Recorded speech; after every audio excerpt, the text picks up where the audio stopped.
پہلا فام تو مولا علی کا ہی لے لیں کیونکہ وہ امام وقت ہیں. ابو داؤد ترمذی ابن ماجہ میں حدیث ہے علیکم بسنتی و سنت الخلفاء الراشدین المہدیین، تم پر میری سنت اور میرے خلفاء راشدین کی سنت لازم. تو مولا علی خلیفہ راشد ہیں. ان کا فام یہ ہے کہ المصنف ابن ابی شیبہ میں یہ حدیث موجود ہے کہ مولا علی رضی اللہ تعالیٰ عنہ قنوت نازلہ پڑھا کرتے تھے اور کہا کرتے تھے اللہم علیک بمعاویہ و اشیائہ، اور عمر بن عاص کے بارے میں بھی اور ابا سلمی کے بارے میں بھی کہ اے اللہ معاویہ اور اس کے شیعہ کو تباہ و برباد کر، عمر بن عاص اور اس کے شیعہ کو تباہ و برباد کر، ابا سلمی اور اس کے شیعہ کو تباہ و برباد کر. اور ایک اور حدیث ہے المصنف ابن ابی شیبہ کے اندر کہ مولا علی سے جب اہل صفین کے بارے میں پوچھا گیا تو انہوں نے کہا کہ میں اللہ سے امید کرتا ہوں کہ اللہ تعالیٰ ان کو معاف کر دے گا.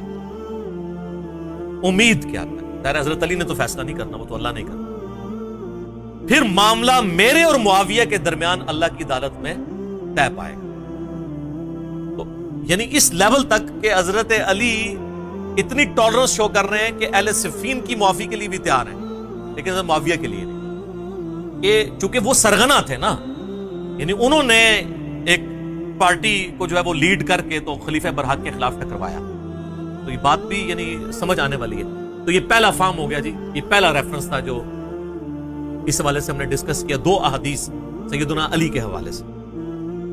دوسرا ریفرنس جی سیدنا عمار ابن یاسر کا اپنا فہم، جن کے بارے میں صحیح بخاری میں آتا ہے کہ عمار کی زبان کو اللہ نے شیطان سے محفوظ کر، یہ صحیح بخاری میں.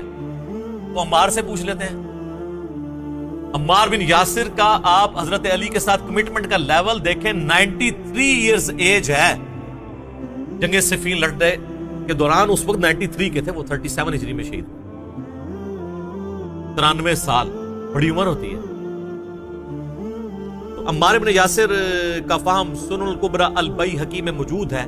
جب ان سے پوچھا گیا اہل شام کے بارے میں، یعنی یہ جو حضرت معاویہ کی جماعت ہے امیر شام کی، تو انہوں نے کہا کہ یہ نہ کہو کہ اہل شام نے کفر کیا، اس سے کم از کم رافضیت کا رد ہو گیا جو حضرت معاویہ یا ان کی جماعت کو سمجھتے ہیں کہ وہ کافر ہیں، اور اس بغاوت کو وہ دین کی بغاوت اس حوالے سے سمجھتے ہیں کہ وہ سمجھتے ہیں شاید نعوذ باللہ انہوں نے اسلام اتار کے پھینک دیا تھا. نہیں، اسلام میں وہ تھے، مسلم تھے، پولیٹیکلی انہوں نے معاملوں کو مس ہینڈل کیا، وہ بھی غلط ہے.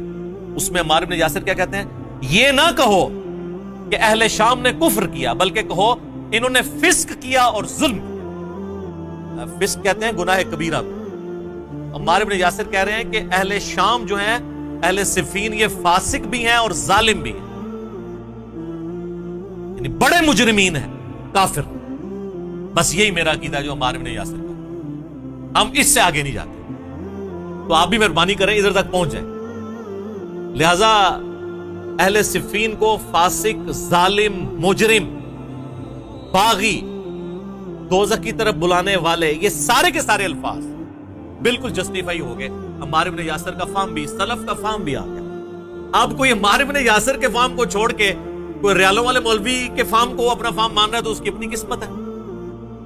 اور یہ ریال آج کا ایشو نہیں ہے، بنو امیہ اور بنو عباس کے دور میں بھی علماء ظاہر ہے جی کوڑوں سے اور پھانسیوں سے ڈرتے تھے، سیدھی سی بات. تو یہ دوسرا ریفرنس. تیسرا ریفرنس ایک تابعی کا، میں اب سٹیپ وائز آ رہا ہوں. پہلے خلیفہ راشد، پھر صحابی. حالانکہ صحابہ میں اور بھی کئی فارم میں بیان کر سکتا ہوں لیکن میں اس کو سکپ کر رہا ہوں آج مال نہیں، ورنہ وہ ٹاپک اور طرف چلا جائے گا، وہ پمفلٹ میں موجود ہے سارے.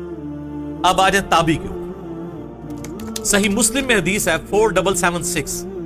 ایک تابعی ہیں عبد الرحمن بن عبد رب الکعبہ.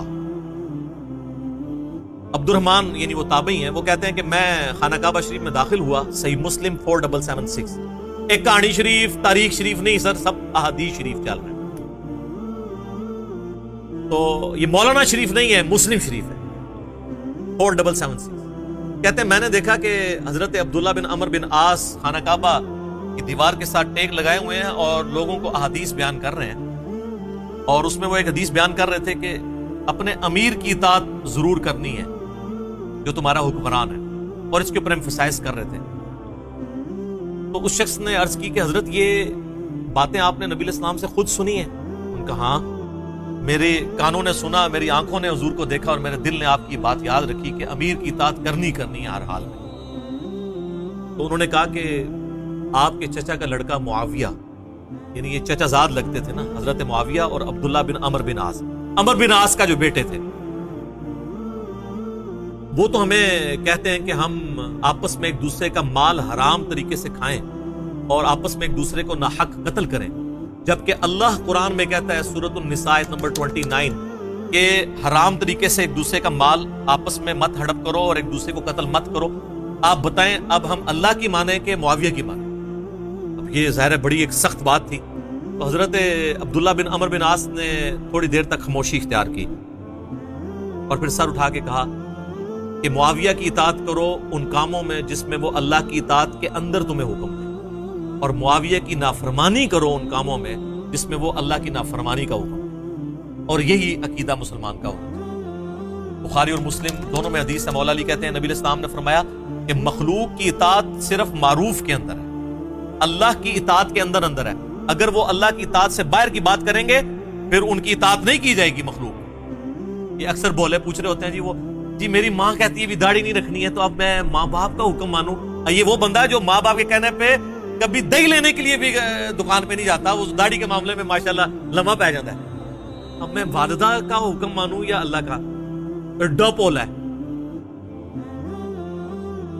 اللہ اور اس کے رسول کی اطاعت پہلے نمبر پہ۔ یہ جو بخاری مسلم کی حدیث ہے تم مومن ہی نہیں ہو سکتے جب تک کہ میں تمہارے ماں باپ، اولاد اور تمہاری اپنی جان سب سے بڑھ کے تمہیں عزیز نہ ہو جاؤں۔ اس کا مطلب یہی تو ہے کہ اللہ اور اس کا رسول ٹاپ پرائورٹی ہونے چاہیے، عز و جل و صلی اللہ علیہ وآلہ وسلم۔ تو یہ جناب فہم آ گیا ایک تابعی کا، اور ساتھ صحابی کا فہم بھی آ گیا، عمر بن عاص کا، ان کے بیٹے کا عبداللہ بن عمر بن عاص۔ یہاں پہ ایک میں مدنی پھول آپ کو دوں۔ یہ اکثر جو یہ بات بولی جاتی ہے نا، الصحابۃ کلھم عدول، صحابہ سب کے سب عادل ہیں، اس کا وہ مطلب نہیں جو آپ کو بریلوی دیوبندی یا اہل حدیث کے مولوی پڑھاتے ہیں یا ان کے بزرگ۔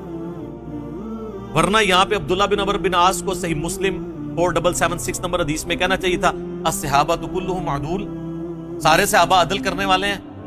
تو تم یہ کہہ رہے ہو کہ یہ حرام خوری کا حکم دیتا ہے اور قتل ناحق کا حکم دیتا ہے، یہ کیسے ہو سکتا ہے؟ الصحابۃ کلھم عدول، یہ نہ کوئی آیت ہے نہ کوئی حدیث ہے، یہ ایک سلوگن کے طور پہ جملہ محدثین کے ہاں پایا جاتا ہے کہ روایت حدیث میں تمام صحابہ عادل ہیں، کیونکہ یہ چیز جان پھٹک ہو چکی ہے کہ صحابہ کرام سے مختلف قسم کی غلطیاں ضرور ہوئیں بحیثیت انسان، آپ اس کو اجتہادی خطائی کہہ لیں، لیکن رسول اللہ پہ کبھی انہوں نے جھوٹ نہیں مانگا، کیونکہ نبی علیہ السلام نے اس گناہ کی سنگینی اس قدر راسخ کی تھی ان کے اندر۔ بخاری مسلم میں پہلی حدیث ہی مولا علی سے یہ ہے، بخاری میں بھی، کہ میری طرف کوئی ایسی بات منسوب نہ کرنا جو میں نے نہیں فرمائی، ورنہ اپنا مقام دوزخ میں دیکھ لو۔ اب یہ بات اس طریقے سے نبی علیہ السلام نے راسخ کی تھی کہ بڑے بڑے جرم بھی ہوئے لوگوں سے، لیکن حدیث کسی نے نہیں گھڑی صحابہ کرام سے۔ اسی لیے کہا جاتا ہے الصحابۃ کلھم عدول، روایت حدیث میں سارے صحابہ عدول ہیں۔ کوئی نہیں بتا سکتا کہ حضرت معاویہ نے کوئی حدیث گھڑی ہو اپنی شان میں یا حضرت علی کو نیچا کرنے، نہیں، not at all۔